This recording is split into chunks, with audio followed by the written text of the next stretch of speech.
Première rencontre hier soir entre le chef du gouvernement et les organisations de la société civile. Plus qu'une prise de contact, les OSC ont décliné leurs préoccupations à Paul Kabat-Seba. Les échanges se sont déroulés à bâton rompu et ont porté essentiellement sur des questions d'actualité. Semaine nationale de la culture édition 2016, le comité d'organisation rassure que tout est prêt pour une bonne tenue de la fête de la culture. Les responsables du comité d'organisation de la SNC ont fait le point des préparatifs au cours d'un point de presse. Voilà qui fait la une de ce journal. Bonjour à toutes et à tous. Cela dit, plusieurs sujets d'actualité étaient au menu des échanges entre le Premier ministre et les organisations de la société civile, de la politique à l'économie en passant par la sécurité. Paul Kabat-Seba et les représentants des OSC ont évoqué tous ces sujets sans langue de bois. La rencontre s'est tenue hier soir à Ouagadougou. On fait le point avec Nongba Kouda et Maxime Zongo. 5 heures d'horloge, c'est le temps mis lors de ce premier face-à-face chef du gouvernement, représentant des organisations de la société civile. Au menu des échanges, l'actualité nationale et internationale dans toute sa diversité. En un mot, tous les sujets ont été abordés sans tabou avec lui. C'était des échanges à bâton rompu. On a abordé diverses questions, problèmes. Il y a quand même le problème de la vie chère, et il y a le chômage des jeunes. Et il y a même le problème du fonctionnement même du gouvernement qui a été abordé. Et avec l'actualité des deux temps, il y a le problème de la Sonature, le limogeage du DG de la Sonature, et le problème des parcelles de Ouaga 2000. Bon, on a fait carrément le tour de toutes ces questions. Des débats francs et constructifs selon les représentants des OSC qui ont permis d'appréhender les préoccupations de la population. Toutes choses qui pourraient contribuer à rectifier le tir. L'objectif, ce n'est pas d'avoir des propositions ou des positions particulières, mais c'était d'exprimer des préoccupations que le Premier ministre prenait le temps d'analyser. Une belle initiative. Ce qu'on aurait souhaité, c'est que ça se fasse un peu plus tôt. Parce que déjà, après 4 mois que le Premier ministre est au perchoir, et durant les 4, je peux vous dire que le Premier ministre est quasi inconnu. À l'issue de cette rencontre marathon, les deux parties ont convenu de se retrouver périodiquement afin d'approfondir les questions qui ont été abordées. La Commission nationale des droits humains répond désormais aux standards internationaux. Cette commission avait été instituée par décret et un projet de loi relatif a reçu l'aval des députés hier à l'Assemblée nationale. Le débat général sur la CNDH à l'Assemblée nationale a porté sur la composition de ses membres et la nature de l'immunité qui leur est accordée. Des précisions avec Konsun Koulibaly et Ismaël Dilouma Sirima. Portant création d'une commission nationale des droits humains est adoptée. Par 108 voix pour, 0 abstention et 1 voix contre. Mais avant, le débat général a jeté un regard sur la question de l'immunité des membres de la commission.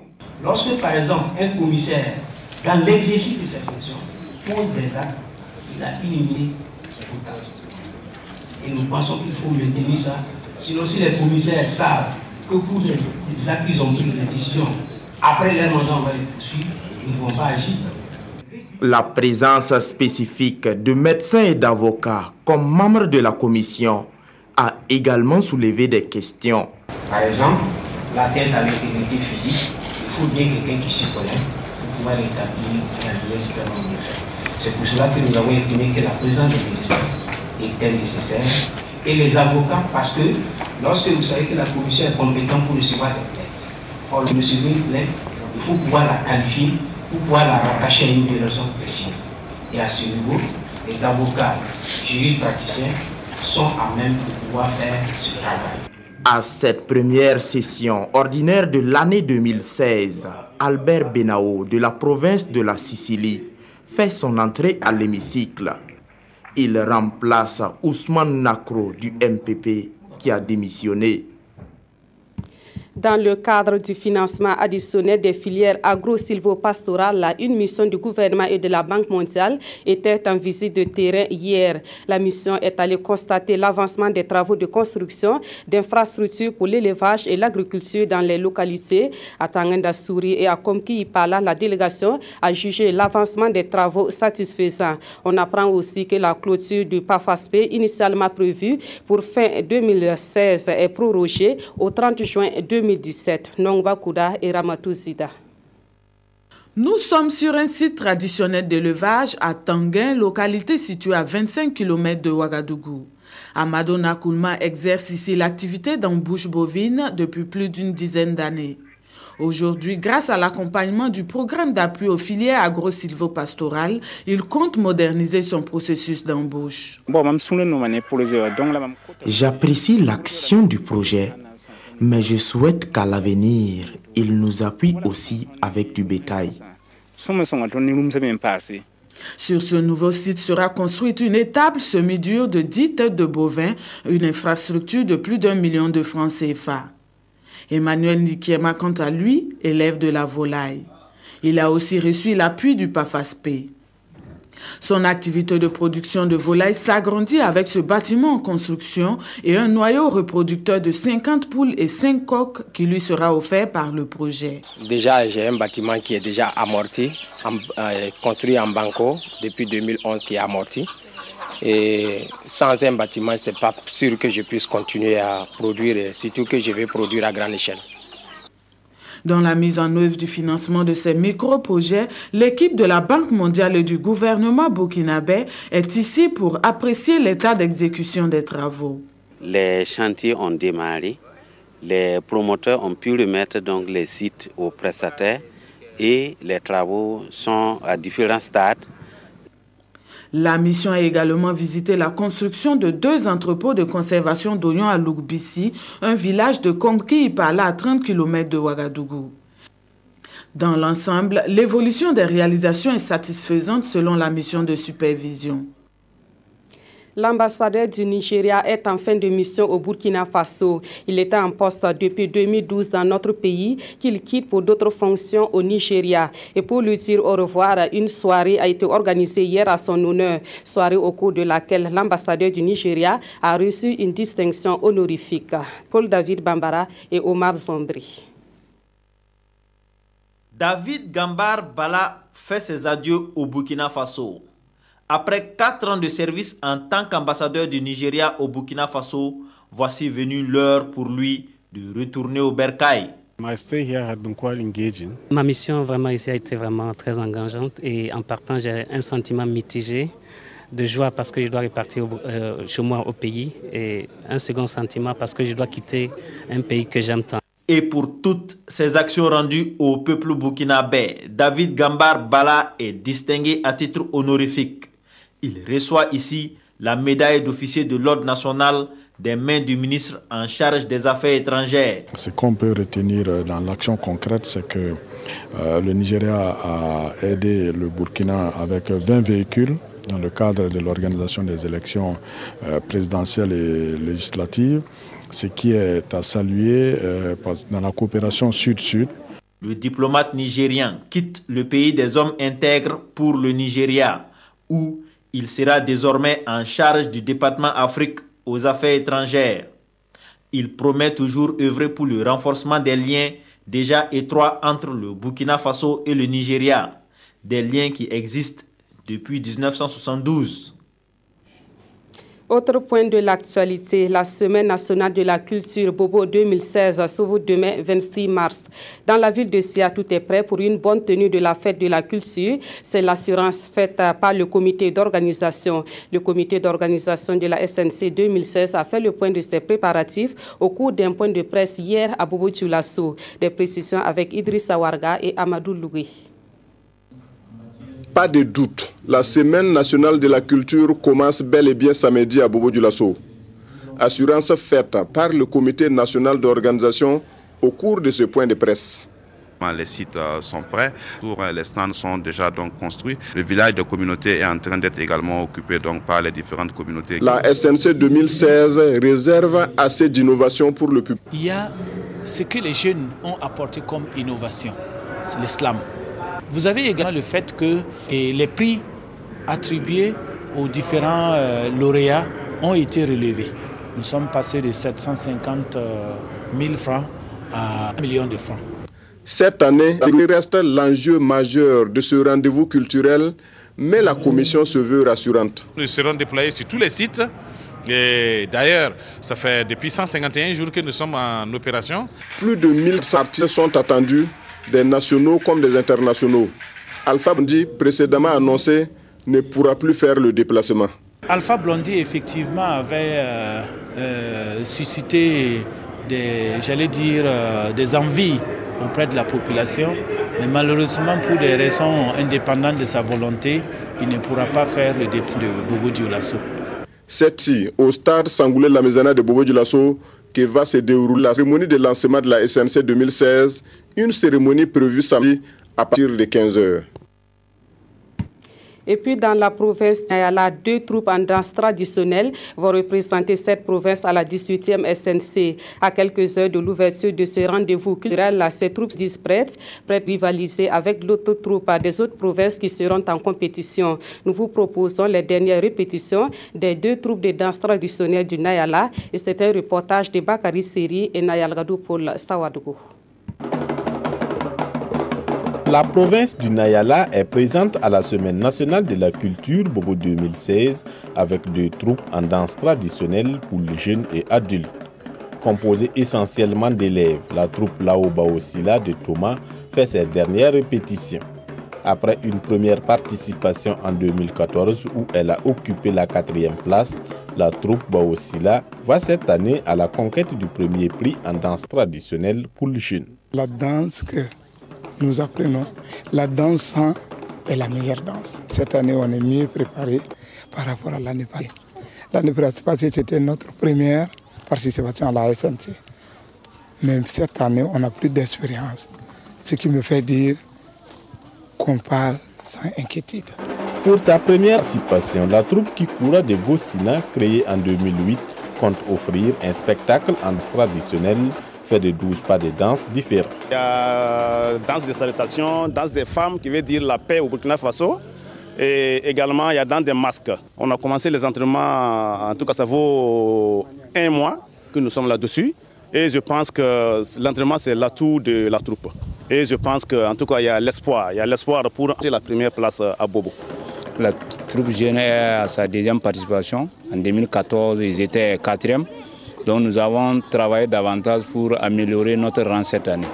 Et l'autre troupe aussi également, c'est une troupe aguerrie, une ancienne troupe qui est vraiment habituée de ce genre de compétition.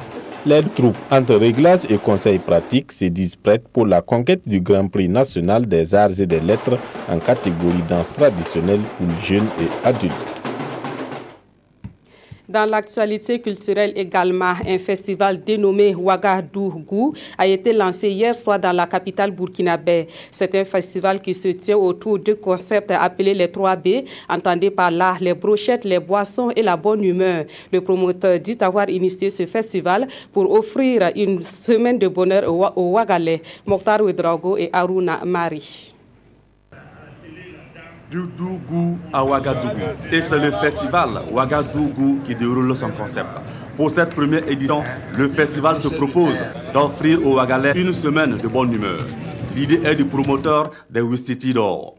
Nous voulons stimuler la production humoristique et nous souhaitons que l'humour soit vecteur de changement, vecteur de bonne humeur, mais aussi que ce soit un marché, que ça puisse créer des emplois. Et les gens vont venir manger et boire, tous ceux qui ont pris des stands vont faire de l'argent. Je souhaite qu'ils fassent le maximum de bénéfices possible et tout le monde gagne.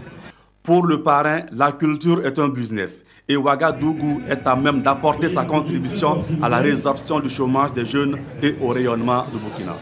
Par l'humour, par la parenté à plaisanterie, nous allons magnifier notre culture et nous allons aussi, par ce biais-là, nous développer. Parce que vous savez, aujourd'hui, la culture est un maillon donc, du développement économique. Donc en un mot, c'est pour dire on n'est pas tombé, on ne va jamais tomber et on va aller de l'avant. Une semaine durant, les 3 B, à savoir les brochettes, les boissons et la bonne humeur, seront au rendez-vous selon moteur. Les brochettes de Kaya peuvent se déguster sur place. Le festival sera meublé entre autres par des projections de films comiques, des prestations humoristiques et un concours d'imitation. Un espace est aussi réservé aux tout petits. L'Union nationale des supporters des étalons sonne la mobilisation. L'UNCE appelle l'ensemble du peuple burkinabé à soutenir le 11 national pour le match demain contre l'Ouganda. C'était au cours d'une conférence de presse organisée mercredi dernier à Ouagadougou. On fait le point avec Salif Belem et Jean-Victor Ouedraogo. Sonner le rassemblement de tous les supporters d'ici et d'ailleurs pour une union sacrée autour des étalons, c'est la principale information donnée par les responsables de l'Union nationale des supporters aux hommes de médias au cours de cette conférence de presse. Pour une première fois, nous aurons 3 quarts de la diaspora ivoirienne. Nos compatriotes togolais se sont annoncés avec 2 quarts de 22 places, plus nos animateurs. Avec 3 points contre les Ougandais, les étalons ont plus que jamais besoin de gagner. Pour y parvenir, le 2e homme au rôle déterminant à jouer. Toute cette campagne de mobilisation dans les régions du Burkina. Sur les 12 régions qui doivent donc rallier Ouagadougou le samedi, nous avons eu la confirmation de 11 régions. Pour les responsables de la structure fêtière des supporters, la victoire des étalons dépendra en partie de la mobilisation du peuple burkinabé autour du 11 national. On a 4 à 5 répétitions, on n'a jamais fait ça. C'est comme le match est très important pour les Burkinabés, tous les supporters. C'est pour cela qu'on a vraiment fait effort comme ça. Le match Burkina-Ouganda va se jouer à guichet fermé afin de maîtriser le volet sécuritaire. Nous avions décidé de mettre des barrières à partir de 200 mètres du stade par rapport à la sécurité. Parce que cette fois-ci, nous n'allons pas tolérer à ce que les gens viennent en moto, en voiture, à l'intérieur, au niveau du stade, sauf ceux qui ont leur badge. L'Union nationale des supporters des étalons invite toutes les croyances à prier pour que les étalons soient dans les meilleures dispositions mentales et physiques pour affronter l'Ouganda. Et pour terminer, on regarde l'actualité traitée dans la presse écrite ce vendredi. On apprend dans les journaux que les organisations professionnelles des médias demandent une refonte du Conseil supérieur de la communication. En actualité à l'étranger, les quotidiens reviennent sur la réélection de Denis Sassou Nguesso au Congo. La revue de presse est avec Sibidi Issa Lankwande. Le Conseil supérieur de la communication cristallise l'attention des professionnels des médias. En cause, le bras de fer suite à la décision portant suspension du bimensuel l'événement. Les organisations professionnelles des médias voudraient, lit-on dans le quotidien, ouvrir le débat sur l'organe de régulation. Elles ont le sentiment que les décisions du CSC portent des marques d'influences extérieures plutôt que la conviction des conseillers. Le dialogue entamé pour la levée de la suspension n'a jusque-là pas trouvé écho favorable, malgré la décision rendue par le tribunal administratif. Ce qui s'apparente pour ces organisations à de l'acharnement, s'y fait qu'elles appellent à repenser l'institution pour lui donner toute la légitimité et crédibilité indispensable à une régulation rigoureuse de l'information, sans passion ni partialité. Élection au Congo, Sassou Nguesso, titre l'Observateur Palga. Le dinosaure de Mpila déclaré vainqueur avec plus de 60% des suffrages, s'adjuge un nouveau bail à la tête de sa monarchie, s'attirant les foudres de son opposition qui crie au recomptage des voix. Au prix de tripatouillage, le président congolais, qui en principe avait atteint sa date de péremption, a réussi à se remettre sur la ligne de départ. Il a formé son penalty en but, même si tiré dans une cage vide, écrit le pays, pour qui un autre président à vie est né. Le roi Sassou III, déjà 32 ans de règne, peut se payer au mandat qu'il le souhaite, mais prévient l'Observateur Palga, ce n'est qu'une question de temps. Le règne, fut-il si long, s'achèvera bien un jour. Aujourd'hui, au Faso ne s'en cache pas, Sassou Nguesso n'a pas été proprement élu, faute, selon le journal, aux opposants.